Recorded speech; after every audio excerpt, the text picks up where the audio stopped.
Hi, Ifoma Ojing. Good evening, Sharon. Welcome. All right, straight to the stories. In a dramatic turn of events, notorious bandit leader Bello Turku has confirmed that negotiations are underway to end the violence and chronic insecurity plaguing Zamfara and the broader northwest region. Could this be the beginning of real peace, or just another strategic move from an emboldened criminal network? Meanwhile, the political spotlight shifts to Peter Obi. Oluchi Okpara, a former national treasurer of the Labour Party, is now speaking out, firmly denying explosive allegations that the former Anambra governor mishandled party funds during his 2023 presidential bid. This evening, we'll be having all of these discussions with just the both of us, okay? So let's take it one after the other. Is this what Nigeria has resulted to, whereby bandits have the impetus to address the entire public, stating that negotiations are ongoing to restore peace to the north or to a particular segment or section of the country? Is this where we are now? And what does this say about Nigeria, right now? I don't know why I always I always laugh or react in certain ways when we bring up these issues about Nigeria. But the thing there is that I'm not actually condemning it totally, the fact that they want to settle. Because if you check the situation in the north, you could see that there's a lot of bloodshed. So if this man is coming out right now to say that, okay, I am discussing with these people to see if we can normalize and reduce the bloodshed in the north, I think it's actually a good strategy. But at the same time, it might actually be that these people are fronting this peace talk because they want to buy time to regroup or rearm themselves. So it's a two-way thing. I see that, but I'm also having my reservations in the sense that in a working system or in a working environment, we are not supposed to be having negotiations with bandits and terrorists. It just says a whole lot about our security systems. And I also wanted to ask, what does it say about, Nigerian security? It says a lot about Nigerian security. You could see that it's terrible. It's extremely terrible, but at the same time, we don't condemn them totally, you understand?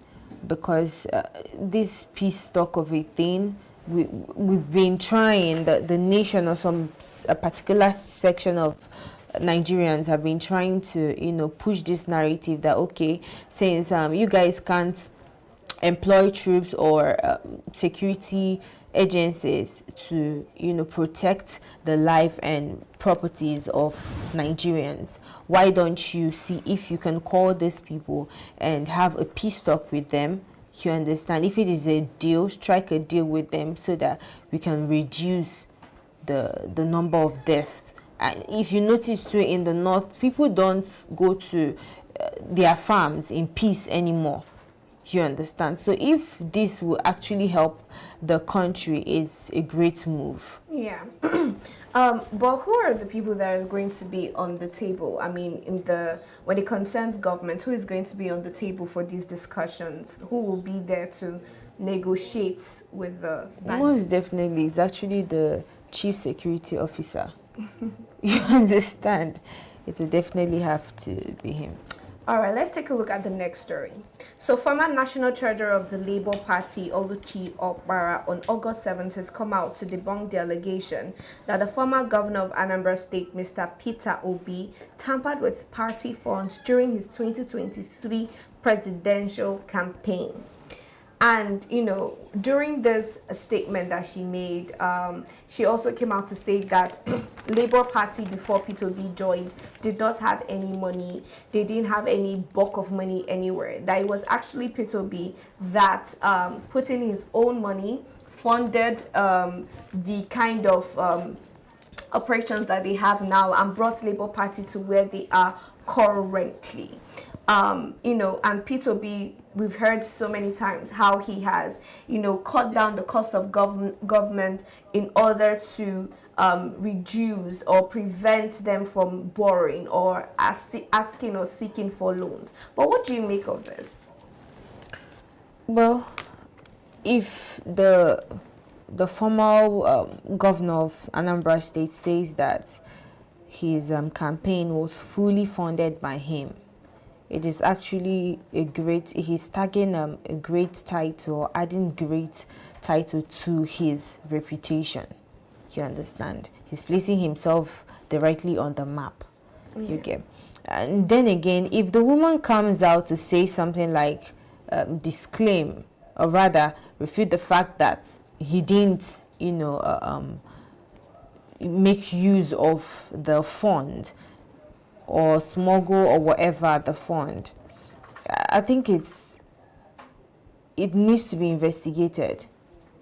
You understand? They need to investigate. There should be accountability. And then if you check again, you see that all this thing is surrounding Labour Party. You can see that there is already a crack in Labour Party. You understand? Even the people internally are having crisis within themselves. So I think they all need to come together to, you know, find out if truly P2B funded this election himself. You get? But do you think that Oluchi, sorry to cut you short, do you think that her statement holds weight? I mean, do you think that it's something that they're going to pay attention to and be like, okay, she said this, maybe he didn't actually do that? The thing there is that it might be she's very close to the man. She holds a position, so she says that if she says that, okay, this is not what P2B did, there is a possibility that she might be right and she might be wrong. That's why I said something like, why don't they conduct an investigation? You understand? Let everybody open the book, let everybody account. Let P2B sit in a round table, all of them account how they spent the money. So that's... But like, how do you think with this controversy, I mean, how do you think it might impact P2B's credibility? I think it's actually a taint on his image. You understand? Because I don't think something like this have actually come out in the open. If it has, it didn't really gain public attention that much.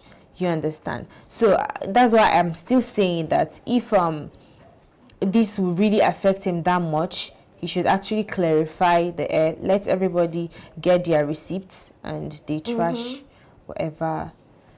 But I do think that we are witnessing a broader issue of trust in political leadership and state authority in Nigeria. Of course, they've been breach of trust. The public does not trust the government anymore. You understand? It's literally how Nigeria is right now at the moment. But I actually think that something can be done about that. Interesting. Yeah, but I also wanted to ask, I mean, given Nigeria's political climate, how likely is it that these allegations are politically motivated? Do you think that these allegations were sponsored by another political party?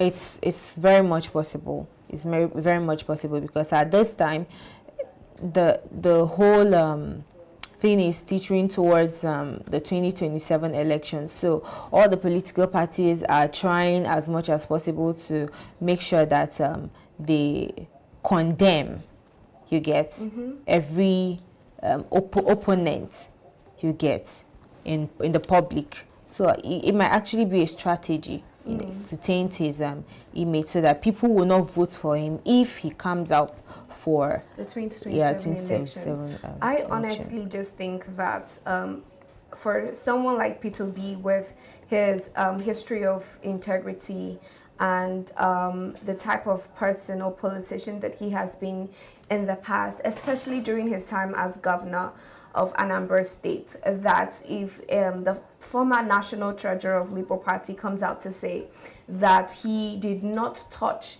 or take out of the purse of Labour Party for his campaigns, then I believe that, because I also know that during the 2023 elections that there were sponsorships or donation from a lot of Nigerians themselves and also those in diaspora. And there was a particular figure that I heard that P2B contributed for his campaign. And when you check and you compare the difference in the money that was raised and the one that P2B brought, the one he brought, his share, was even way more.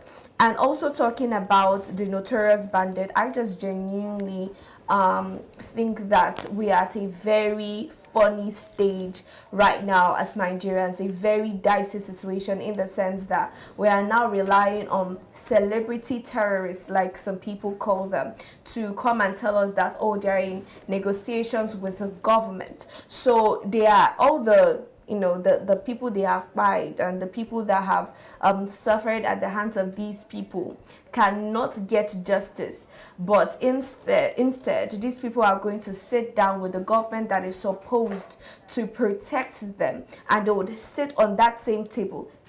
And Nigerian government cannot hold these people accountable. They cannot confiscate their properties. They cannot, stop their movement. And they are acting as though they are now working hand in hand with the Nigerian government. And I just think that is a really unsafe place for us to be as Nigerians. I feel like the security personnel in Nigeria need to find a way to regain power, because it seems as though the bandits and the terrorists have taken our power from us. Any other thoughts you want to contribute to this? Apart from that, I think that if there is possibility of this peace talk happening, that there should be transparency, accountability, and enforcement. Because if you check, they've had this particular peace talk in the past, and it wasn't fruitful due to the fact that the people involved, there was lack of trust and enforcement. So I'm thinking that this time around, if there is trust, you get the both parties trust themselves, they can actually curb insecurity in the nothing. Okay, no problem. So we are going to be looking at the partnership between terrorists and government. But anyways, that's all we have for you today. It has been an absolute pleasure. Ifoma Oji, thank you for joining me as usual. The show is Active Citizens Parliament. My name is Sharon Enemchukwu. Don't forget to drop your comments in the comment section and interact, and also follow us on all our social media platforms as Active Citizens. You can find me at Sharon Enemchukwu. Till we see you tomorrow, have a good day.